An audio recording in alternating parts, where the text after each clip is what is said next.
morning, all entrepreneurs. Get ready because with MGM, the hospital, and New Carrollton, there's so much good news going on in Prince George's County. Who can keep up? Plus, our Small Business Club Member of the Month, but first order of business. It's Economic Development Week in Prince George's County.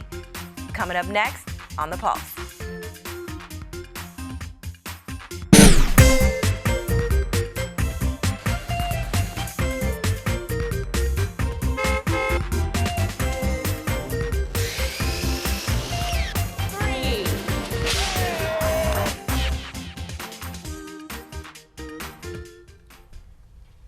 Hello, I'm Denise Roberts and welcome to The Pulse, the only show in town dedicated to helping Prince George's County businesses. It's Economic Development Week in Prince George's County, and my guest today is Barry Hudson, Communications Manager in the Office of the County Executive. Barry, welcome to the show. Thanks for having me. So let's talk about Economic Development Week. What is it all about? Well, Economic Development Week is a week in Maryland set aside to put focus on economic development around the state, whether it's restaurants or construction or employment, all the aspects of economic development that are taking place around the state. And the idea is really to promote Maryland and promote the great things that are going on in the state.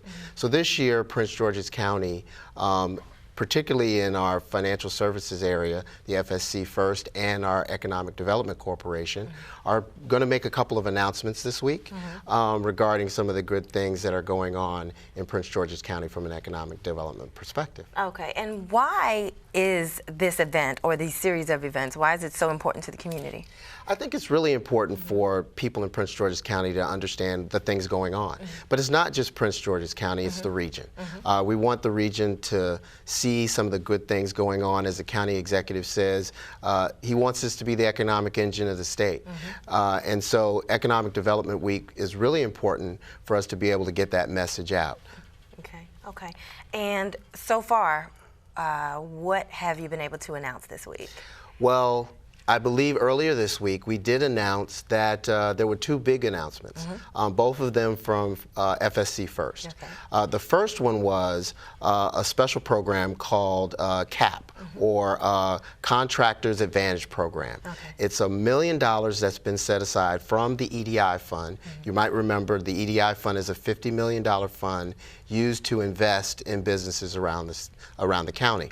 This one is really important in particular because it is about capacity building for our smaller businesses. The idea is to really put up $1 million out of the EDI fund that would be leveraged with about $3 million that would go to banks to make contributions or loans to contractors. So we're talking plumbers, we're talking carpenters, we're talking people who move things, those kinds of things to help build capacity for those smaller businesses. The good news about that is it allows them to be ready for big projects, larger projects going forward. Also in those areas where it's harder for them to get capitalized, it helps to help them grow and expand their business. The other announcement was $2 million that FSC First was granted by the state. That $2 million is coming from the VLT funds, which is the video lottery machines that you have at all the casinos. This is a really big one because this one is also designed for FSC, which is in fact going to be one of two minority operated financial institutions in the state that will actually be lending money to local, small, and minority businesses in the area. And it'll be the same kind of thing. It's called the Business Flex Fund because it's designed to be flexible and meet those demands that a lot of our small businesses need. That sounds great. Where are businesses going to be able to make application for those types? All of this goes through the FSC First, which is that financial organization here in the county. Part of what I call the three parts of our economic development organizations in the county. You've got FSC First, which loans the money.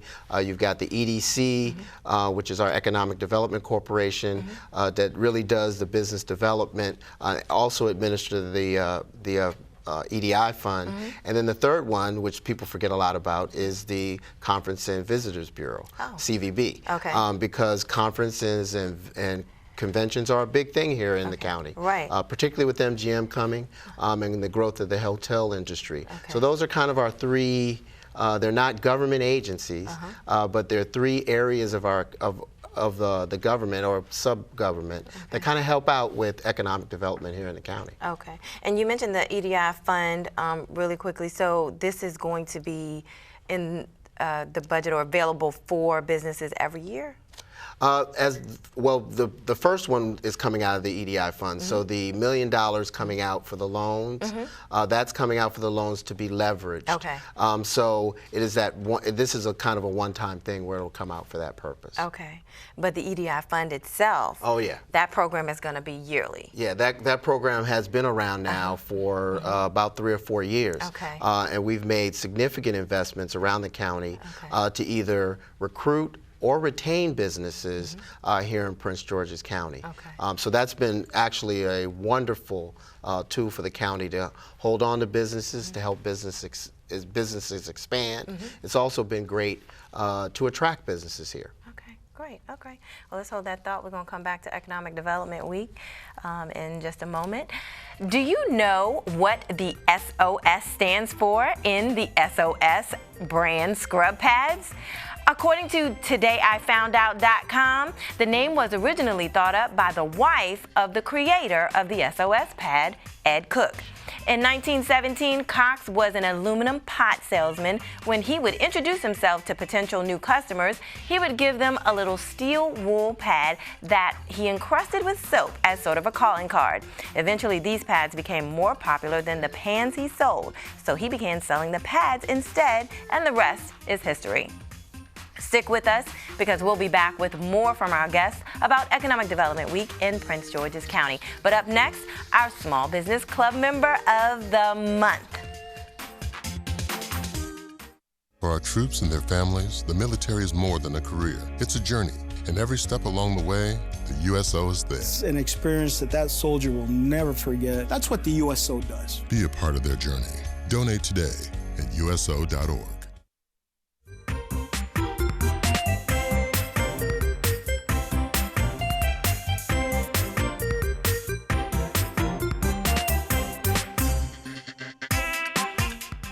Congratulations to our Small Business Club Member of the Month, Jared Thomas, President and CEO of an accounting and financial management consulting firm in Camp Springs, Maryland. So get ready.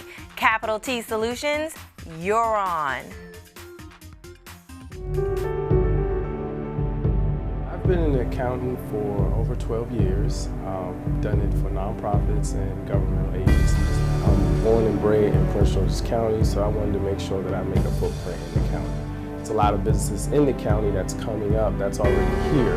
So I wanted to make sure that I'm being that voice to help them financially with their business growing. I come in with a structure of, hey, I'm affordable. This is what I'll set up for you, because at my free consultation, I get a grasp of what they need. They may not need us to be there 40 hours or 20 hours a day. They may need us to be there 5 or 10 hours or 1 hour a day. So we come in and I set that plan for them that's affordable. Family is important to me. That's one of the reasons why I have a home-based business. I have 3 small sons myself, Lewis and Nathan. So being close to them and making sure that I'm here for them, and they see me in my office doing good, they may come run in and say, Dad, I need some help with something. I'm on the phone, I'm on a business call or something of that nature. And so I love my family. I love being around my family, as you can see. It's coming into my home. It's just having an office where I can take meetings, I can take phone calls when I need to take those phone calls and discuss business things with my employees as well as potential clients.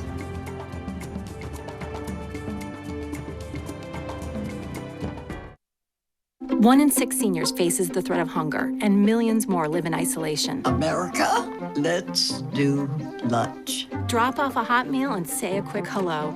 Volunteer for Meals on Wheels by donating your lunch break at americaletsdolunch.org. Welcome back to The Pulse. If you're just tuning in, we are talking with Barry Hudson from the Office of the County Executive. So we were talking about Economic Development Week. What's on the agenda for the next couple of days? Well, there are a couple of things. We already talked about the announcement earlier in the week. For those who don't know, the Economic Development Corporation does something called Thirsty for Business Thursday. That's right. And they have one of those events coming up this week as well. And those are great networking opportunities for people in the region to kind of come together, not just to have fun, but actually to network. It was totally designed as a networking event, and they've worked out to be really, really effective in that respect. Okay. Also going on this week, there'll be an event that we'll be doing in the Suitland area. Okay. And we'll probably be doing an announcement there. Don't want to say what it is yet, but it'll be an announcement about some things that we'll be doing there. Mr. Baker, people might remember, he did a State of the County speech back in April, and he talked about Suitland being one of his favorite areas that he wants to see redevelopment in, and he did say he saw opportunity there. So one of the things we'll be talking about is the opportunity that the county executive sees in that region of the county, and some announcements around that. Is that opportunity something that our small and local businesses can look forward to or maybe even benefit from? Well, let's put it this way. When the county executive made that announcement of imagine what Suitland could look like, part of that imagination was small local businesses paying a part in that whole piece. So it will be some things that will be great for small and minority businesses as well. Okay, wonderful, wonderful. How has economic development in general impacted the business climate here in Prince George's County? I think it's been tremendous. Over the last 5 years under County Executive Baker, there's been tremendous growth in that area. We often talk about the fact there's about $7 billion of development going on around the county. And what does that mean? That means jobs, that means investment, that means growth, that means a lot of things for people around the county. One of the things that we're really excited about, and I know a lot of people are anticipating, not just in this region and in the county, but around the country, will be the opening of the new National Harbor MGM. Yes. That is very anticipated. Probably will happen sometime around the end of the year, but that will be a tremendous change and opening for the region, and certainly for Prince George's County. Okay. Can we talk about some of the major projects that are still underway? Like, what's the status on the project going on in New Carrollton? Well, New Carrollton is a quietly kept secret. There's a lot of really good things going on. There's a really great technology company there called 2U that is actually renovating a building there. And they're a growing company that will have over 1,000 employees. But there's a lot of buildings being purchased there. People might remember that that just recently the state Department of Housing and Community Development was stood up there about a year and a half ago, I guess it is. But there's plans for mixed-use stuff there, and people are actually looking to buy some of those buildings in that area because it's great. It's a cross-section that is matched by almost nothing in the region, maybe Union Station, where you have major highways going through there, 50, 495, and you also have the Metro and MARC, as well as Amtrak going through. So it's a major transportation hub. Okay. Well, we are running out of time, and Barry, I want to thank you so much for coming on the show today. Thanks for having me. Yeah, thank you so much, and we look forward to having the county executive on the show sometime soon. Absolutely. We'll work on that. Yep. And that's our show for today. Thank you for tuning in. This show and previous episodes are posted on our website. It's diversity.mypgc.us, and click on the pulse. Our Twitter and Facebook handles are @PGC Diversity, and our YouTube channel, The Pulse TV. Don't forget to join our Small Business Club for a chance to showcase your business on this show. Just send an email with the link to your company website to sdddOutreach@co.pg.md.us. I'm your host, Denise Roberts, and remember, in Prince George's County, your success is our success.